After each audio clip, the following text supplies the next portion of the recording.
All right, lunges. So what is a lunge? Why should we do lunges? Why are they important? There's a lot of reasons why a lunge is important. It's one of the primary movements that our bodies as humans should go through. So if I said do a lunge to the random person, I'd probably see something like this, which is how most of us do lunges. What I prefer to see in a lunge, okay, so if you think about which direction is my momentum going, if I'm stepping forward, a lot of that momentum is gonna go into my knee joint specifically. What I like to teach is that we take that momentum, we step backwards, right? Putting all that momentum in our glute, maybe some hamstring, quad for sure. So this is what we call a step back lunge.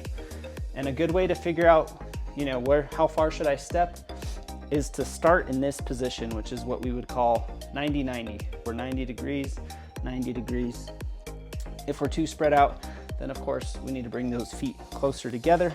So for a step back lunge, a couple things I'm looking for is that my shin angle is gonna be perpendicular, meaning a T to the floor, and my knee is almost gonna be glued in place. So perpendicular at the shin, knee stays in place, and then from there I'm driving up. So notice I'm perpendicular still. If I were to lock that knee out, I'm no longer perpendicular. So what I'm pushing here is that we're keeping tension in our muscles, in our glutes, in our quads, in our hamstrings. And as we go through this squatting motion, we push that hip back. My shin stays perpendicular, back up, and then the hips come in.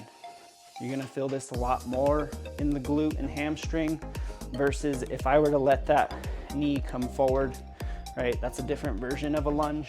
But for this program, I want you to focus on just keeping that shin perpendicular, pushing that hip back, bringing that hip forward, right? Back, forward.